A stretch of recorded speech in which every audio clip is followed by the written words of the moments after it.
Good morning, everybody. Keith Engel with TGI Sports Talk. Thank God it's Friday, and thank God it's sports. It's another beautiful Friday here in East Greenbush, New York. We're still, as far as I know, the only live streaming sportscast in upstate New York, or in the world, maybe, from East Greenbush. We'd have to be, wouldn't we? Listen, I want to thank my guest from last week, Hank Gola. Hank was a great, get his book, City of Champions. It's an awesome read. It looks like I have some difficulties here. Let me get out of this. I was trying something new here this morning, and I may be a little choppy. Hopefully not. Bear with me 1 second. I think we're good now. Anyway, Hank Gola was a great guest last week. Get the book City of Champions. You'll certainly enjoy it. It's an awesome read about the 1939 Garfield High national champions, and we had a lot of fun with Hank last week. And moving on to this week, and I want to get him in here because I know he's got to get on the road to his own show, is Rodger Wyland. Rodger's the sports director at WNYT-TV channel news channel 13 here in Albany. Been here since 1986. He also hosts Big Board Sports on the team locally here, and he's also the voice of the Albany Great Danes, UAlbany Great Danes, basketball and football. And we'll talk to him about some of the local. We'll have a little more local flavor to start here today, and then we'll talk about some of the things on the national level. But let's get Rodger in the room and say good morning. Good morning, Rodger. Good morning, Keith. Thanks for having me. Really appreciate being on your show. Well, I appreciate having a man of your stature locally here on the broadcast. Tell me a little bit before we get started. Give me a little idea of how Rodger got where Rodger is today. Well, I came from Altoona, Pennsylvania. I actually started this crazy business when I was like 15 years old. So wild story for me. I'm in church service one morning. Always went to church every Sunday, and I would read the scripture occasionally. And one morning after I read the scripture at church, I got finished, and a gentleman approached me and said, "Hey, I really enjoyed the way you read the scripture. I liked your voice. I liked the way you pronounced your words. Would you ever be interested in a career in radio?" And I was literally, Keith, 15 years old. He was the general manager of the local radio station in Altoona, Pennsylvania, WTRA.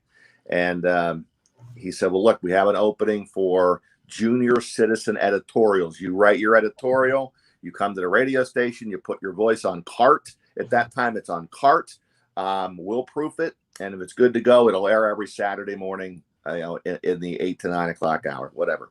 So it was that got me hooked, and I went from that to TV and all about media and all about sports. So kind of a very bizarre story how I got started, but at a very young age at 15, and now I've been doing it, 40 plus years, and I'm approaching age 60 and 34 years here in the Capital Region. So all good. Well, it's amazing. I think you replaced a local legend kind of in Bob McNamara, and you've kind of I think you've surpassed his legend with all the things you do here locally, with the TV and covering UAlbany and the radio show. So, congratulations on what you've achieved. Again, it's funny. I was going to tell you off the top, and I didn't. I feel like I know too much about Rodger Wyland already because I listen to your wife and Chuck Custer every morning, and I hear some interesting Rodger Wyland stories that you probably know. I hear about that too. Now that's really early for me, even though I get up and get going early, doing what I do. I don't necessarily listen to their show live all the time, but people like you tell me what you out me on the air, so it does get back to me eventually. It's some pretty funny stuff, and it's funny because I see myself in a lot of the things that she talks about with you. My wife would say, "That's you," so it brings it home for me. Well, you know what? I do it on my show too.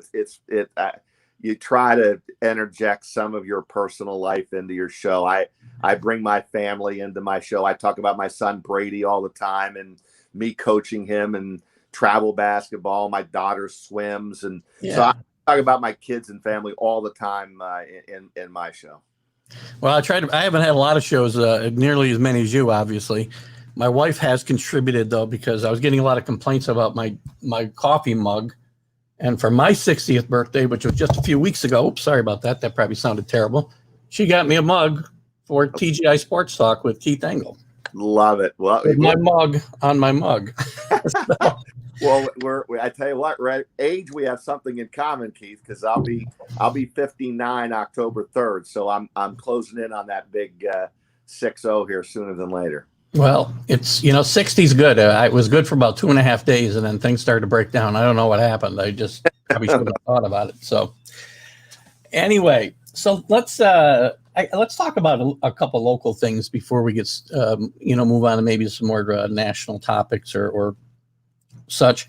Let's talk a little bit about Saratoga. I mean, I know you broadcast there live. I found out yesterday on Fridays, and I know you're a big race fan. Never missed a Travers in decades.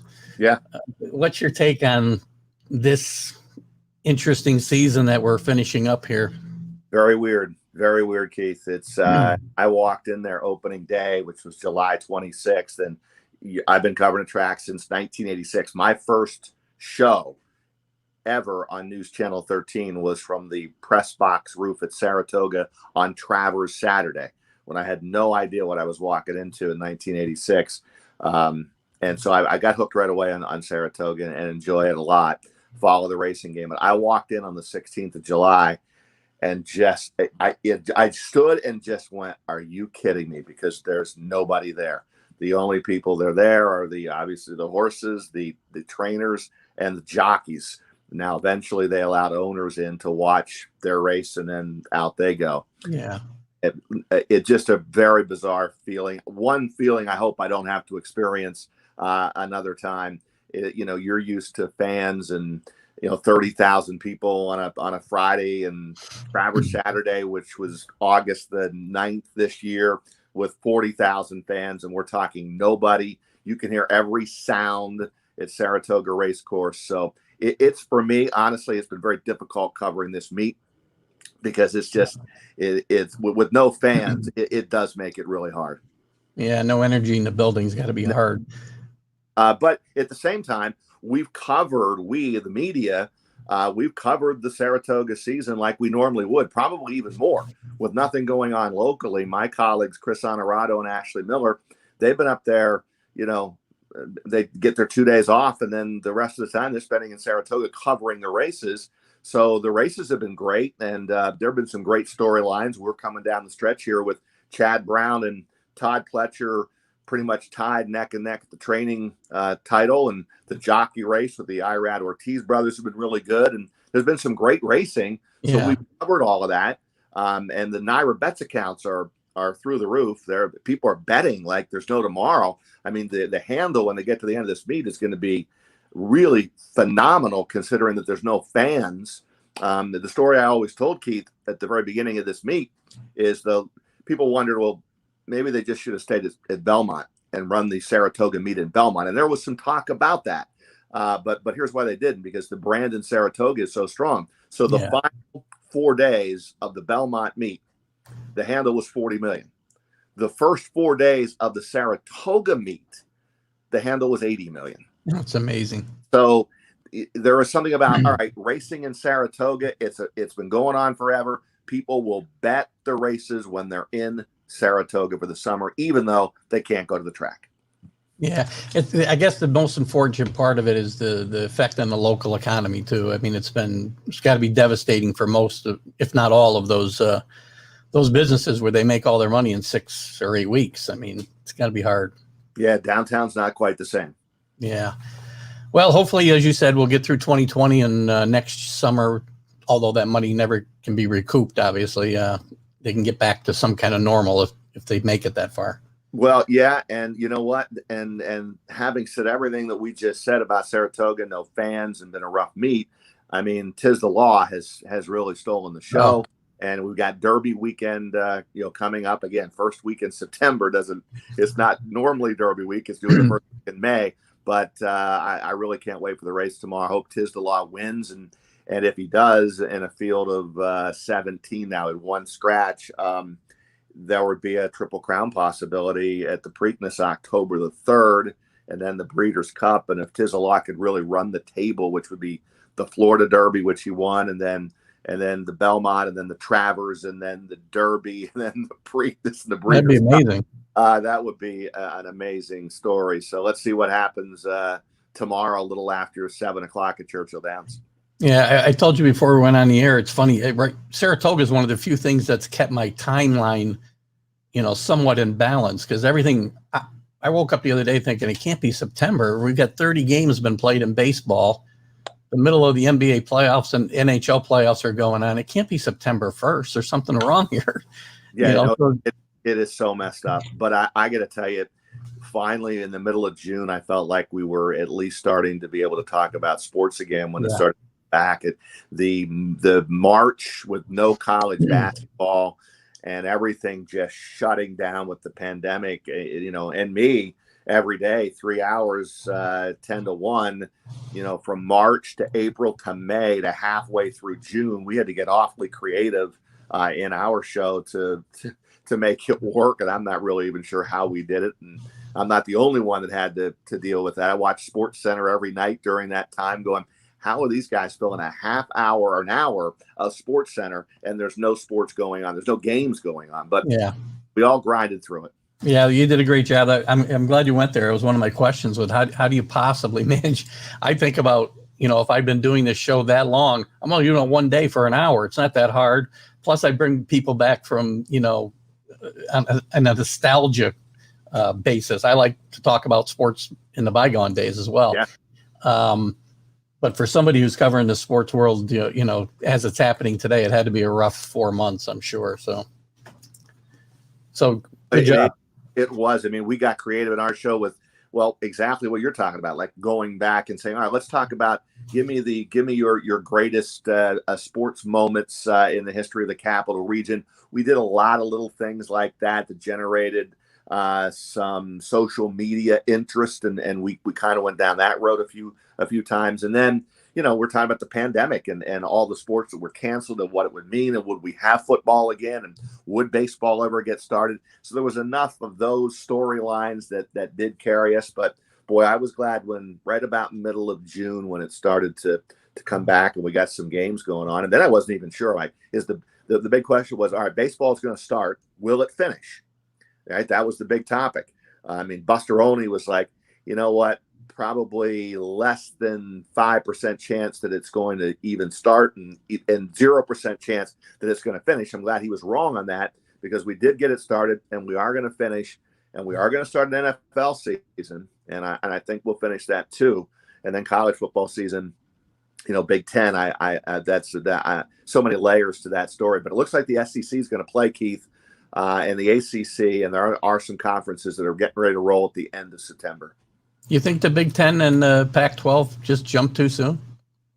I can't speak on the Pac-12. The Big Ten, I really think they did with the Commissioner Warren, who's in his first year there. But I did read yesterday something that hit home here a little bit to me on the Big Ten, because I was trying to make some sense of it. I'm going to use this on my radio show this morning, and this was from a medical doctor in State College, Pennsylvania, where Penn State is located. They said not only is this a COVID-19 situation, but those student athletes who are testing positive for COVID-19 also have a heart condition along with and it's because of the COVID-19, but there's a heart condition with it. And that is obviously a major concern. So their figures are saying not only do we have the COVID-19 big issue, we also have a heart problem along with these student athletes who are going to send out on the football field. So when you start to factor in all of that, maybe there is a bigger picture here, and one that makes sense why there's no football in the Big Ten. Yeah, I did see that article, and it does make you think about what other complications there are just besides the COVID-19 to worry about. So, and I hope that as we go through this, everybody stays safe, players, coaches, whatever, fans get allowed in at some point if that happens.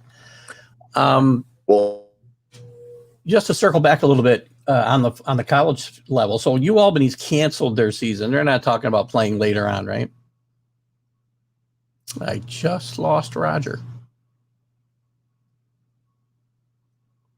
Well, let's see if we can get Rodger back. Keith might have to fill some time.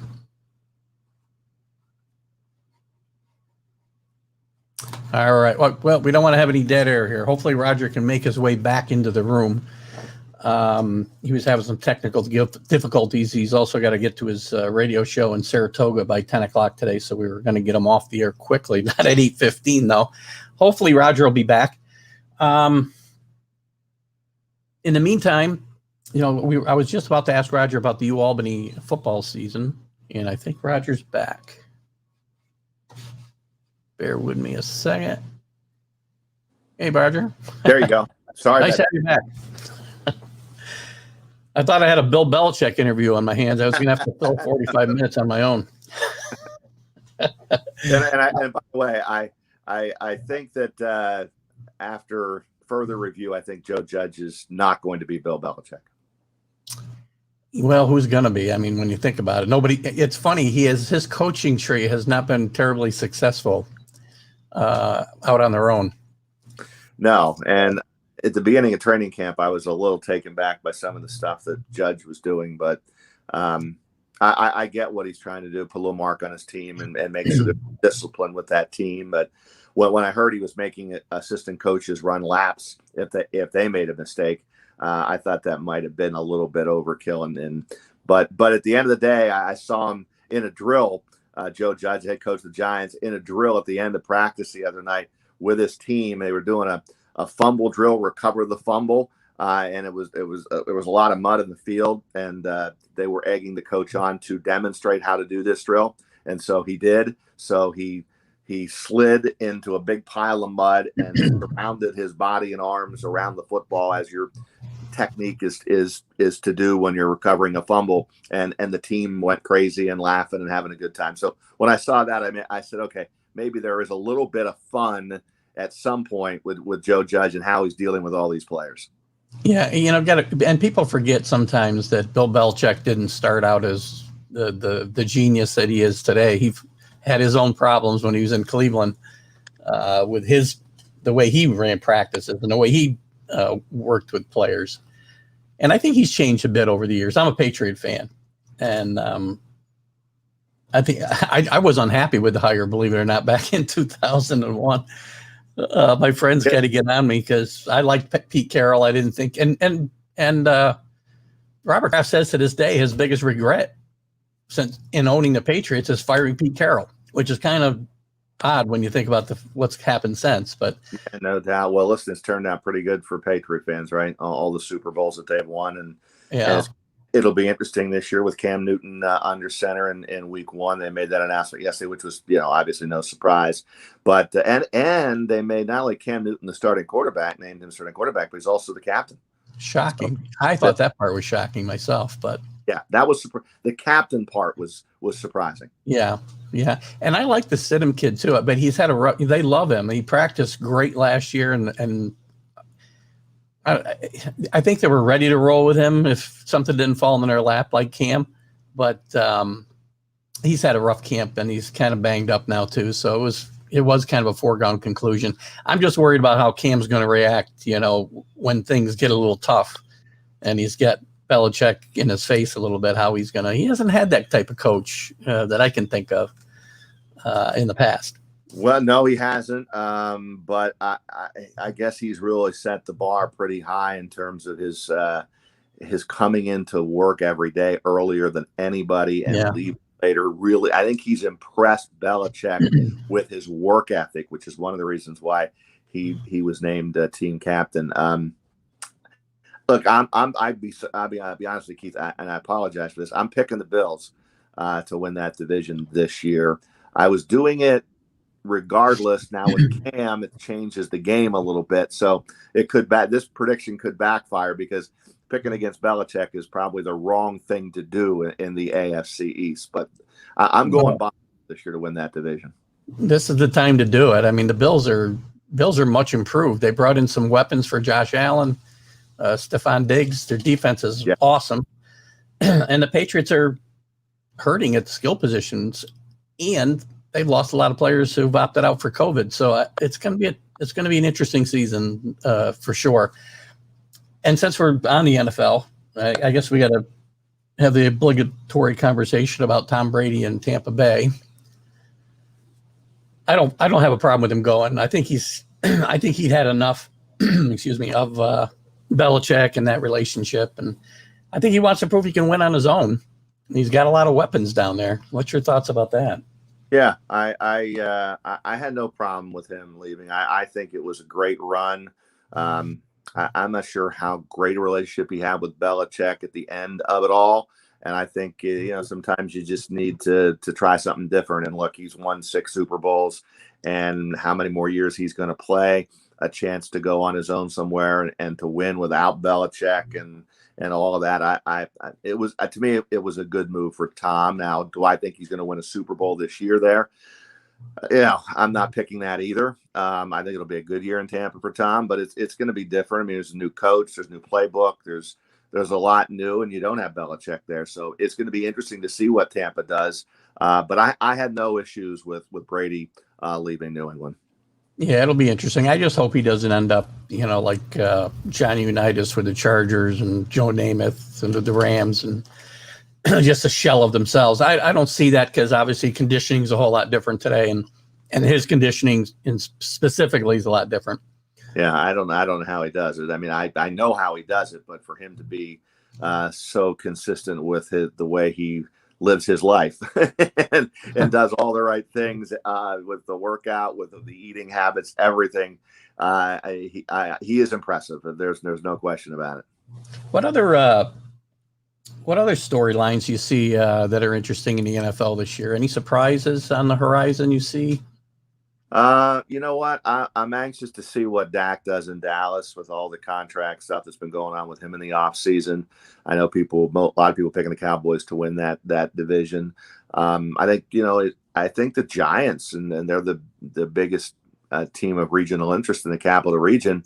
I think offensively they have a chance to be pretty good if Daniel Jones can take the next step and the offensive line is better, and Saquon Barkley, and we have a local kid in the backfield that I think has had a really good training camp in Dion Lewis. I think offensively they're going to be very good. Defensively, I'm not so sure. They're not going to win that division, but they could be a little bit of a surprise in year one under Joe Judge, to be honest with you. I think I like Seattle, I like Pete Carroll a lot. I think San Francisco will be good again. But I go back to New England too and go, man, are we really counting out the New England Patriots? Because everyone seems to be this preseason writing them off, even with Cam Newton at quarterback, and I think that could be a big mistake. Well, I won't disagree with you there.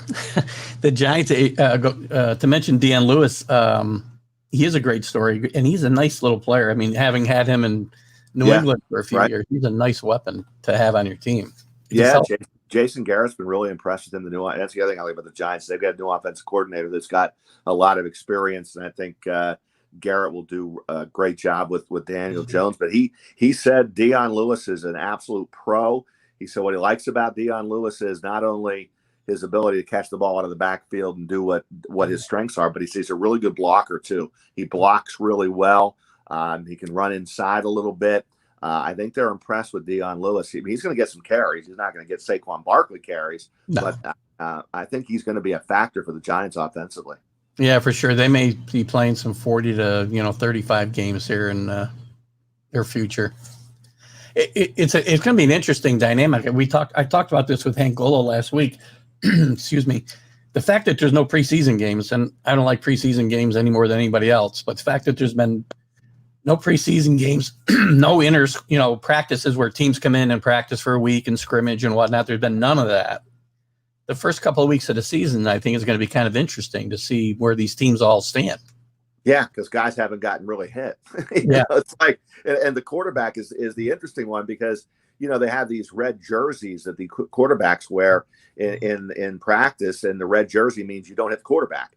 Uh, but Joe Judge is like, at some point, I think they've already done this, we need to take the red jersey off Daniel Jones because he needs to at least experience getting hit a few times before we go and play in a regular season game and everybody's coming at him and he's going to take his licks. So, yeah, no preseason games has been a little bit different, but I honestly didn't miss it that much, to be honest with you, preseason games. And now the season starts Thursday next week. It's already, it's here. It's week one. We're going to have cut down weekend in the NFL on Saturday, and Thursday night next week, we begin a new season.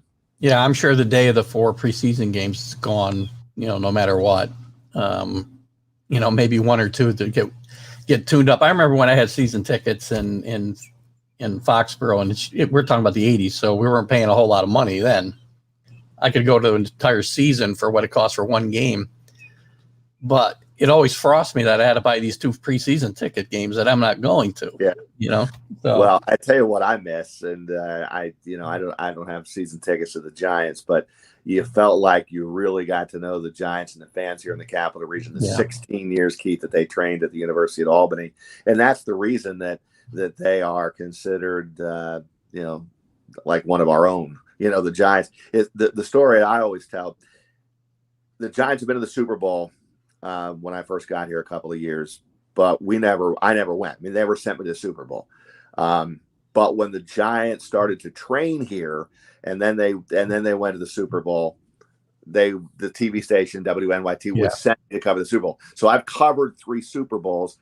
2 of them they won against your New England Patriots. You didn't need to bring that up. We already knew. Sorry about that. But so I'm a lifelong Pittsburgh Steelers fan. I grew up a Steelers fan, but I now root for the Giants because I know if the Giants go to the Super Bowl, I've got a really good shot to also go and cover another Super Bowl, and they are a lot of fun to cover. I'm almost, there's days I root to see them in the Super Bowl again, and there's times I go, oh, please don't let me have to play the Giants ever again in the Super Bowl. Boy, and the 2 games that I covered, I mean, how good were they? Oh, they were great games. The Glendale, Arizona game and the Tyree catch, and then, I was in Indianapolis for that Super Bowl, and those were. And I got to know Eli Manning. That's the other thing is when the Giants train here and they're right in your backyard, you have access to getting some one-on-one interviews. And we were the station, the NBC affiliate, that did a half-hour pre-game show leading into the preseason games that we carried on WNYT. So I always had a one-on-one interview with Tom Coughlin once a week, and normally Eli Manning. And I got to know Coughlin just because we sat down together once a week and we had good dialogue and what have you. And I got to know a lot of the personnel, and I even got to know Tom Coughlin's bodyguard, who's a former police officer, big dude. So we're in Indianapolis, and the game is about to end, and we're in a tunnel. Myself and Chris Honorato was the photographer with me. And I said, Chris, we got to try to get Coughlin when he's done. So they were doing the post-game celebration up on the podium. And as soon as that ended, they opened this gate up, and literally 300-400 media people all run out onto the field. The confetti's still coming down. And we're going straight. So Coughlin's coming off the stage, and Chris and I are making a beeline right to Coughlin, knowing that our chances of getting him are probably not great walking off the field after a Super Bowl win. So we're heading that way, and who do I see? Tom Coughlin's bodyguard. And he's telling everyone, get away. Coughlin's only talking in the press room, no interviews. And he's literally like bumping people away. Here we come. And he looks at me. Now, I've had a few beverages at the across the street pub with this guy over the years. I got to know him a little bit. We've had some lunches together, and he looks at me and he gives me this nod like, we're not going to push you out. Go ahead. So literally got right up to Coughlin, walking off the field. They just won the Super Bowl. And I got one question. I said, hey, Tom, congratulations. And he looked at me. He goes, hey, Rodger, again, because of our UAlbany connection. He knew who I was. And I said, hey, what a great performance by Eli, or some softball question. He answered it for 30 seconds walking off the field. And that made our week, because it's hard to localize the Super Bowl, but we were able to do it only because of the connection we had from the University of Albany and training camp. So kind of a cool story. I'm sure any the local sports guys would be happy to see that return. Yeah, it was fun. Yeah, and for those of you who are joining us just now, Rodger Wyland from WNYT-TV and Big Board Radio Sports Talk is my guest today. And Rodger, you mentioned Across the Street Pub. I think you're the first guest I've had on my show that actually has a sandwich named after him as well. I did. It's been taken off the menu with new ownership, but you're kidding. You can still get it. It's called the Wyland Parm. It's just a chicken parm with a side of hot sauce. So, but yeah, Artie Arduini was a good long-time friend of mine. Owned that, and we still enjoy the Across the Street Pub because it's literally across the street from the University of Albany. So. Right. After a football game on a Saturday afternoon, I bring the family with me, and we go have some dinner at the Across the Street Pub. But no college football for me for the first time in 25 years. It'll be the first fall that I will not be somewhere on Saturday afternoon, and it would have been this week. We would have been at Delaware State this weekend to kick. I would not be in Saratoga. I'd be at Delaware State to kick off football season. So I am going to miss that, to be honest with you. But perhaps maybe and the University of Albany told me that they are planning to play a March schedule. That's really? That's what they're in their minds. Do I think it'll happen? No, but in their minds, Greg Cattuso's mind, Mark Benson, director of athletics, told me that they are trying to put together a March abbreviated schedule for the University of Albany football team. Well, that's interesting. I actually started to ask you that question when you disappeared there a little bit ago. So they haven't canceled the season. And what's the point? I mean, even the Big Ten is talking about maybe starting your season around Thanksgiving. I don't know if that's going to come off or not, but I mean, what's the end game of playing the season in March, or even, in November and December, when the rest of the college season, the big college season, is done? I mean, you get games in for these kids and these players, and salvage a little bit of a season for the seniors and all of that. But in the big picture, it just bleeds into next season. I mean, it bleeds in. Like if you're going to play a Big Ten season starting in March, I mean, April is spring football. I mean, you're one's leading into the other. That to me makes absolutely no sense. And I really would be surprised if we have a college football season that starts in March. I mean, I don't think they're going to play this year. That brings up a question. I don't know that I ever saw the answer to this. So any of these teams or leagues that aren't playing, are the kids losing a year of eligibility if they don't play? They yes and no. I mean, they can stay. I mean, and if they want to come back and stay, they don't lose a year of eligibility if they don't want to. I mean, they can stay. Now, some kids are ready to move on with their careers, and it's time to go. And that's up and down with all the sports. I mean, all these seniors, they can come back if they're a senior. And for their final year at any of the colleges, but it's a very difficult puzzle because you got incoming freshmen, you got seniors that are supposed to be moving on, incoming freshman class that are promised to be playing, but this senior is going to stay and come back for another year of eligibility because he missed his senior season. It gets a little dicey with playing time and scholarships and the like. Yeah. So it's been a real mess. Yeah, with I don't even know how it's going to turn out when the season does start. I mean, a lot of these teams, even while they've been in kind of a bubble of their own, the NFL teams and the college teams, as they train, the colleges have still had some breakouts, obviously, on the different football teams. I know Clemson did. I know LSU did. Yeah, and I'm sure there's others. And once they start traveling, same thing with the NFL. They've basically been in a bubble during training camp because they haven't moved around a whole lot. I'm interested to see what happens as they start getting out of that bubble. Yeah, I mean, look, the NFL has done a good job here with training camp. You're right. Now they've been testing every day. It kind of feels like a bubble, even though they do go home to family.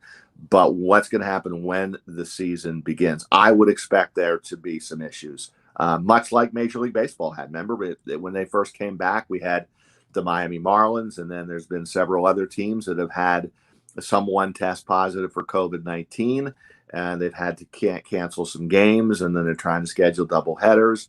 You know, what's going to happen to an NFL team if someone tests positive? Are they going to have to forfeit a game or not on a given weekend?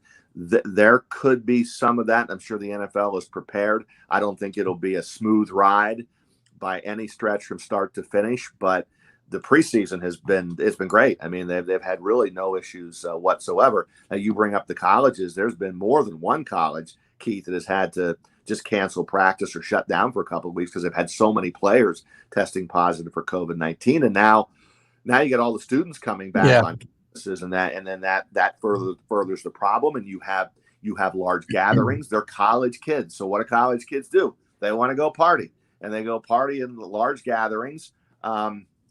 And then people test positive for COVID-19, and then spreads it. And then, Oneonta, I think Oneonta just sent everybody home. They did yesterday. They had like 500 or so cases of positive tests for COVID-19. So, but easier said than done. The University of Albany just last week, Keith, I don't know if you saw this story, but their director of athletics shut down practices. They were allowed. All the teams this week on Monday were allowed to start practicing, including football. They were allowed to start some practices. And because the president found out that there were large gatherings off campus with University of Albany students that probably did include a number of student athletes from various teams, the director of athletics said, you know what, we are now indefinitely suspending any practices for any of our teams at the University of Albany. That just broke on Monday. Yeah, I did not see that story, but I'm not surprised with some of the things that we've been reading about happening on the campus down there. So let me circle back, because there's a couple of questions that I saw pop up here that I wanted to ask you about. There's one question, I believe the answer is no to this. The college players who are on teams that are not, or in schools that are not playing this year, they're not eligible to transfer and play somewhere else. None of them could go somewhere else and play this year. No, not this year. Yeah, I mean, think so. They could transfer, but they could not transfer and then play right away. Yeah, and there's another question about the draft and how it affects these kids' draft statuses. I mean, it's going to definitely hurt guys. They're going to have less film on some guys that aren't playing, and I got to believe it's going to hurt a lot of players come draft time. Maybe not the bigger names, but yeah, the guys that need to be seen for sure, and the scouts that come to practices, right? You have scouts that come to all these college practices at all the schools, not just the big schools, but a school like the University of Albany out of the CAA.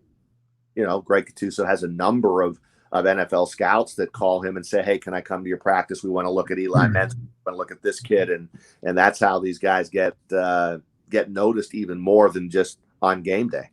He's done a good job with that program. They had a great year last year, so they did, and it was a big one because they had a couple of down years. But that CAA conference is like, that's really good football. I mean, Madison is a phenomenal program, and UAlbany came from the NEC. It takes time to recruit bigger, faster, stronger players to compete and win games at the CAA level. But he finally has.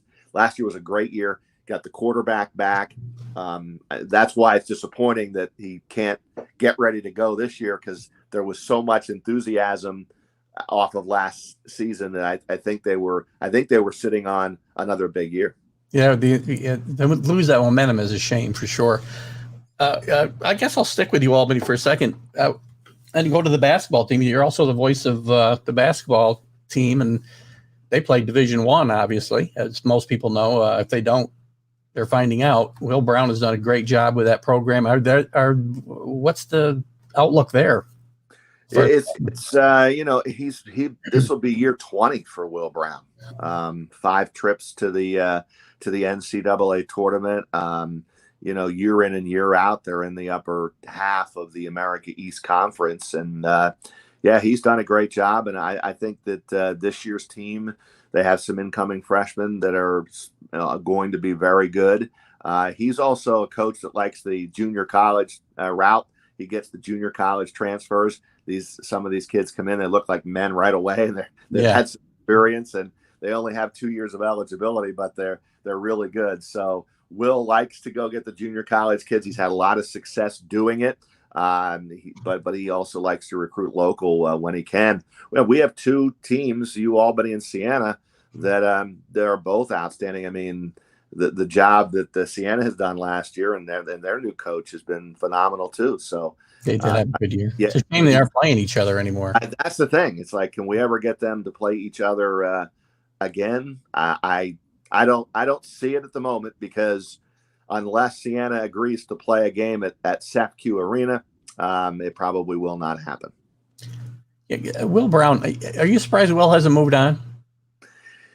Yeah, I mean, he had a chance several years ago to St. Bonaventure, but he is a local guy. The family's local. He does really well there financially, and you get comfortable in a place, and your family's really happy. And now his son is going to be a walk-on this year. Really? Jackson Brown, who played at Catholic Central, was looking at some other schools, Division III, and then COVID hit and things changed and everything else. So, Jackson is going to be a walk-on and play for his father at the University at Albany. So they're keeping it all in the family there. Jamie, his wife, and they love the Capital Region, and I see him staying here for as long as he can. That's for sure. 20 years and counting for Coach Brown. Yeah, that's good. That's a good run. He's done very well most of those years, So and it's hard every year to make a run at the NCAA tournament. And he's got a couple guys like Cam Healy's a really good player, and he's had some really good ones over the years that have helped him get to the NCAA tournament. And I was disappointed that we didn't see Joe Cremo stick around maybe a little bit longer to get to the NCAA tournament at the University of Albany. But in all fairness, Joe had an opportunity to go to take the next level. He graduated in 3 years, and if you do that in the college landscape today, you can transfer without sitting out. And he went and played at Villanova with a year of eligibility left, and you can't blame him for wanting to play at the next highest level in his college basketball career. Yeah, I agree with you there. Well, in a little bit of time we got left here, I can't believe how fast the time goes. There's so much stuff I want to cover. Let's move on to Major League Baseball. I mean, I'd like to talk a little bit about another local kid, though, in Ian Anderson, and he's had a great debut here, his first couple of starts against the Yankees and the Red Sox. Keith, you can't get any better. I mean, you just can't get any better. To win your debut against Garrett Cole and the New York Yankees, and then your second major league start, you go to Fenway and you beat the Boston Red Sox, a team that you grew up rooting for. His father is a longtime Boston Red Sox fan, Ian Anderson. So in that family, I don't think he was given much of a choice. He was going to be a Boston fan. So here he is, pitching at Fenway, even though there's no fans. His dad's not in the house. Nobody is. He said he was more nervous stepping on that mound at Fenway, pitching against the Red Sox than he was against the Yankees in Atlanta. But he's 2-0 to start his Major League Baseball career. His ERA is like 2.65. No, it's even lower than that. It's 2.25. He's got 14 strikeouts, and now he's earned the spot in the starting rotation of the Braves. And this is an Atlanta team that's really good, and they could make a run at the World Series this year. Oh, they could. And the National League's wide open, obviously, because I think there's only about four teams, maybe 5 teams over 500. And you can play 500, you're going to be in the playoffs, that's for sure. So, it's been fun, and it's a great, just a phenomenal local story, and great family. And his brother's obviously pretty darn talented as well. Yeah. And between Ian Anderson, Shenandoah product and Kevin Herter starting for the Atlanta Hawks, and they each other well. And now both of them are in Atlanta, one playing for the Atlanta Hawks and one for the Atlanta Braves. It's been great to have the pro connection with the two local products. Yeah, we've had through the years, we've had some guys make it to the big time, but it seems now because of the plethora of media coverage, we find out a lot more about them. And let me just say this, where you're at in East Greenbush, there's a local product there that's making his way to the top two, and that's Kevin Smith. He's in the Toronto Blue Jays organization. He's from East Greenbush, played at Columbia. He was a 4th-round pick of the Blue Jays. He was in Double-A, would have been in Triple-A this year, but made the 60-man roster.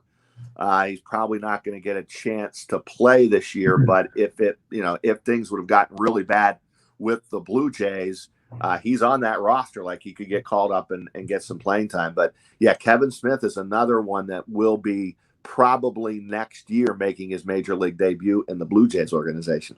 That's great. That's another great story. I want to move on to a not so happy story.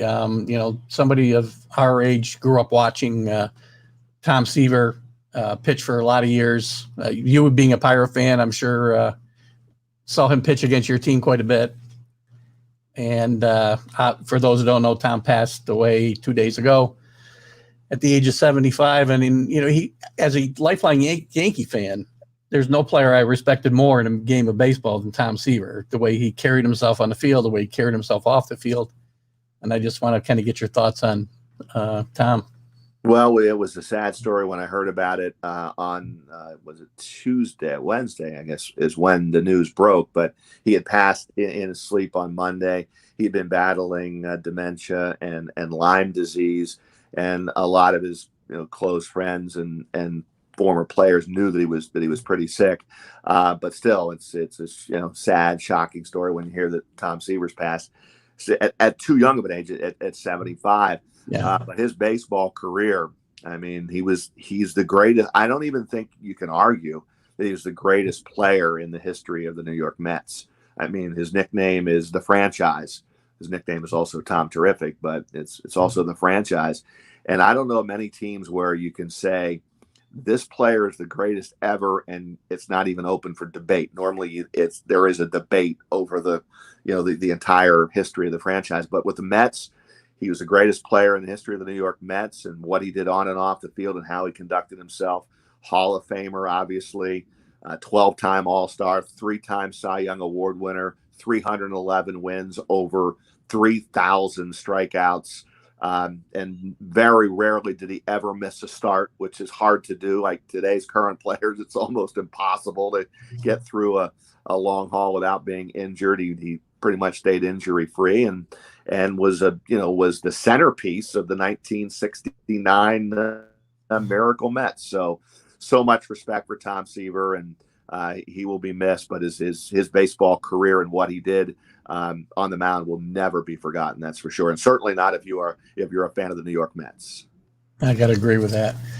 So quickly, and I'll probably try to let you get out of here in the next few minutes. I know you got to travel to Saratoga, so we'll take you right till 9 o'clock and save you a little time. But give us a little take. The Yankees are scuffling a little bit now with the Rays and the Mets, and they're obviously going to make the playoffs, as we talked about. It's not going to take a whole lot to get there with the expanded playoffs this year.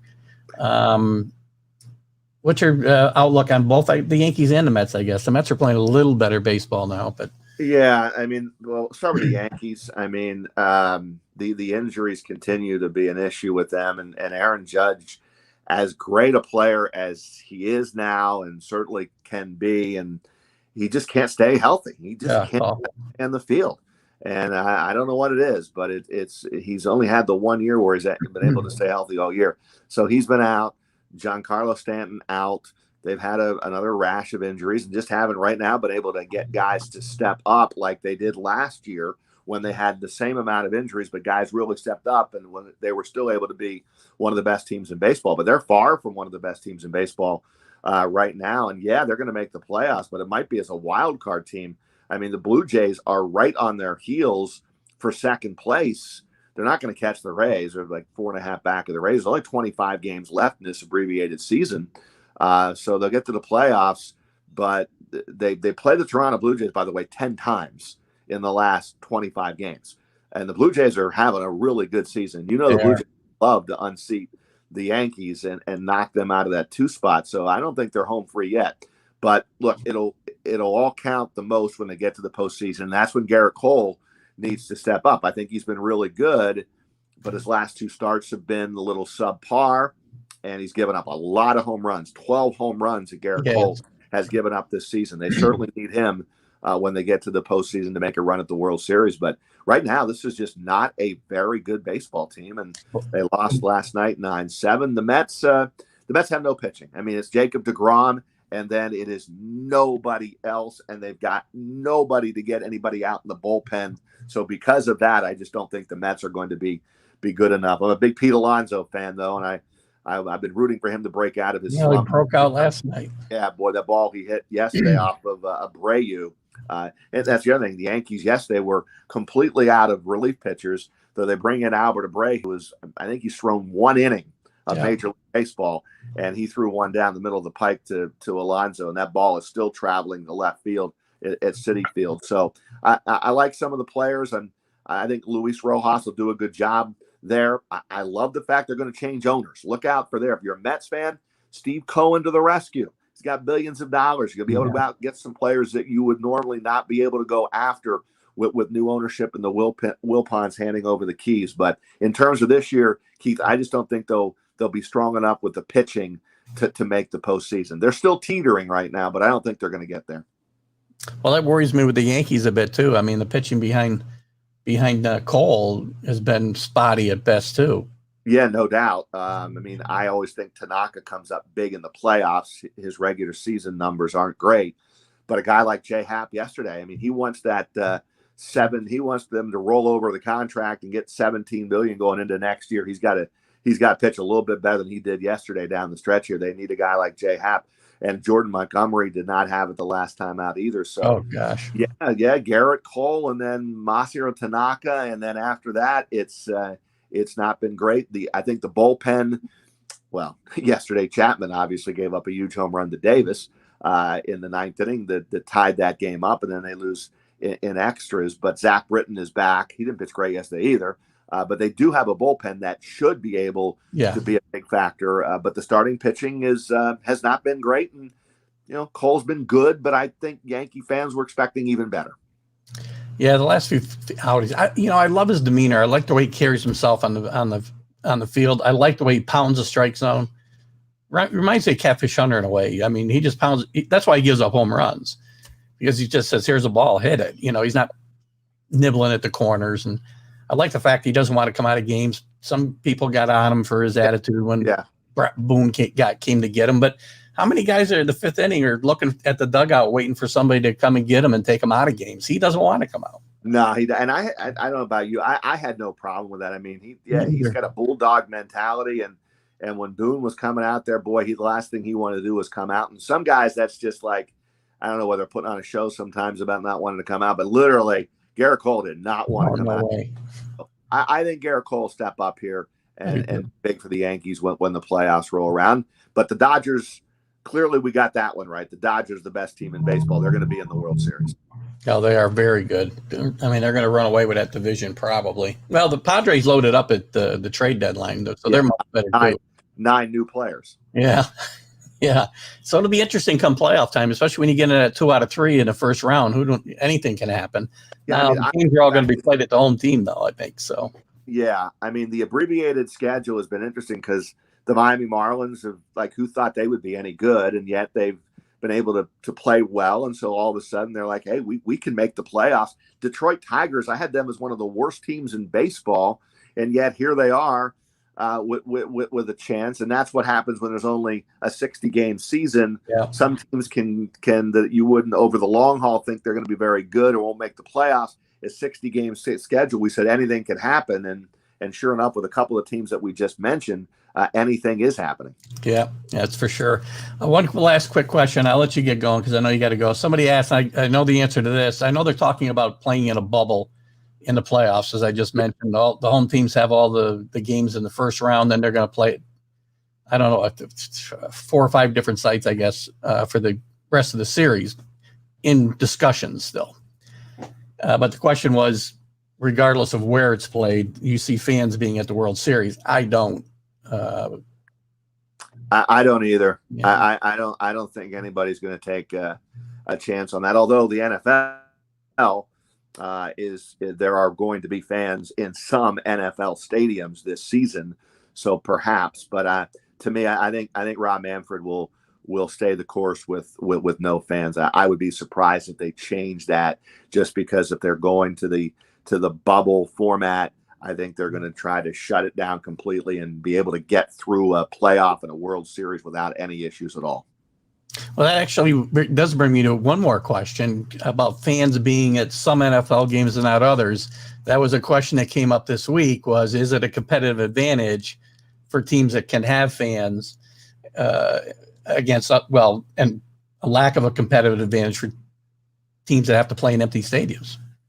Yeah, I think if you have your fans there, it's certainly going to help you. I mean, even if it's obviously not going to be capacity, but yeah, if you're playing and you're home and you've got fans there, I think that gives your team an advantage. I also think that a team like the Giants, a very, very young team, let's see which teams can go on the road with no fans and go and play well. I mean, maybe a young team like that will be more focused and ready to go. It's possible.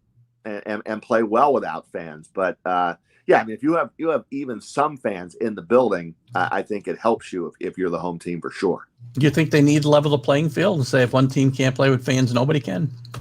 Yeah, in a perfect world, yes, but we're not in that perfect world. So No. I know that's not going to be the case. It's going to be different for whatever governors are going to say. This is what you can and can't do. You're kind of tied into those rules. Like in New York, I think it's no more than 500 people. So yeah.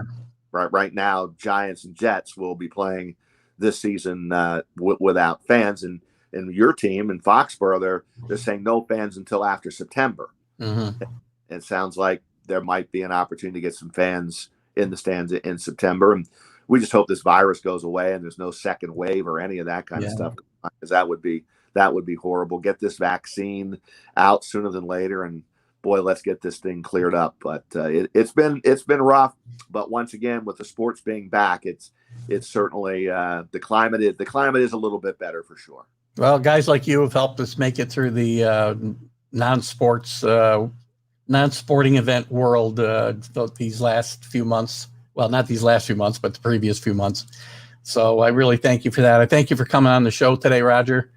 I know you got to get running. A lot of times I like to have a quick chat with people once I wrap up the show, but I know you got to get going, so we can chat again. I'll give you a chat later on today. Yeah. We can go over it, but I really enjoyed it, and it sounds like you're on to something really good here, man. I'm only doing this for a short period of time, but I appreciate the opportunity. Keep up the great work, and let's do it again down the road. I'd love to do that. Thanks for coming on, Rodger. Thank you, Keith. Have a great day. You have a great one. Thank you. Bye-bye. So that was Rodger Wyland from WNYT-TV channel, News Channel 13, also the voice of Big Board Sports. Rodger has become a legend of his own, as I mentioned on the first part of the show. He followed Bob McNamara, who I grew up with here locally, and has surpassed anything that he did, I think, with all the things. Rodger's got his hands in pretty much everything, as you know. He goes around, when we had taverns open and whatnot, he went around and did Big Board Sports trivia. And I don't know when he was ever home. And I love watching Rodger and listening to Rodger do the UAlbany games. I'll tune in now and again. So Rodger was a great guest. Just some things coming up, guys. I've got next week. We're gonna have some nostalgia type shows coming up. I think the next few weeks. On the 11th, I've got Mark Littell, who was a pitcher for the Kansas City Royals and the St. Louis Cardinals. Yankee fans will remember Mark Littell for a very famous home run, which Mark would probably rather forget, but he's certainly willing to talk about it. So we'll probably do some of that. He also has a couple of books out, which I'll mention I know one is on the eighth day God created baseball, which is I just downloaded the book on Kindle. I plan to read it before he's on. So I'm looking forward to having Mark on. On the 18th, I'm going to have Dale Scott, who's a former Major League umpire, and we get to see the world of baseball through an umpire's eyes, and talk to him about his career and the game a little bit today, and some of the things that the umpires have to deal with today that they didn't when he was umpiring. And on the 25th, I got a great guest for any Yankee fans. Ron Bloomberg will be my special guest that day. Not to diminish any of my other guests, but I got a special place in my heart for Ron Bloomberg. When I was growing up, the Yankees were not that good, and Bobby Mercer was my player. And then there was Thurman and Nettles and Ron Bloomberg. And he's a character. He's going to have a new book out about his relationship with Thurman Munson. He's also got a book out already. Before I give you the title, I'll give you a little context. Ron was the very first designated hitter in baseball history. And his book that he has out now is called Designated Hebrew. It's a really good read. If you haven't read it, it's a lot of fun. And Ron's going to be a great guest. I've watched him now on some other webcasts, and he's been a very, very busy guy, and I've been trying to chase him down. So we'll have him on the 25th. And then Sunday, I plan on being on. I'll kind of give you a time during the weekend, probably 10:30. I'll do it again. I may change the time on Sundays. I do want to start getting more people to maybe call in. Know that I'm going to take call-ins on Sundays. Maybe we'll move the show to Saturdays mornings. I don't know. Well, I'd love to get some feedback from you guys who like to watch the show live and maybe more likely to call in than others. Because I'd like to have a bit of a call-in show on the weekends and talk about college football and talk about pro football and baseball while baseball's still going on. But as we get further into the fall, we're going to have football to focus on. So that's that. And I'll give you the guys the number to call. We'll have up on the screen, and I'll be here. We'll talk about the subject of the day. I will probably dive a little bit further into the college basketball world maybe this weekend. I spent last weekend on the NFL. So we'll probably talk about the Major League Baseball a little bit and where we're heading. Maybe by then we'll know how they're going to handle the playoffs and then college to wrap it up. So I feel like the video's been choppy here today. If anybody wants to leave any comments about what the quality's been like today, I'm not sure. It just seems sometimes, right now it looks okay, but it seems sometimes it got a little choppy. So if you can leave a comment for me on the quality, that'd be great. But I think everybody comes in. I know Bill Pulver in the room again, Dave Guyette, Lori Turner. I saw Judy Phillips earlier. I don't get a chance to shout you guys out because I have some trouble seeing the people in the room. If I missed anybody, I know there's other people. And my dad's here. Say hi to my dad. I think I'll give you a call right after this show. I'm off today, so I'll give you a call. And that's probably about it today. We're going to wrap it up, and we're going to say goodbye. Have a great holiday weekend, Labor Day holiday weekend. And we'll join us right here next Friday for TGI Sports Talk with Keith Engel. And I'll also see you over the weekend quickly.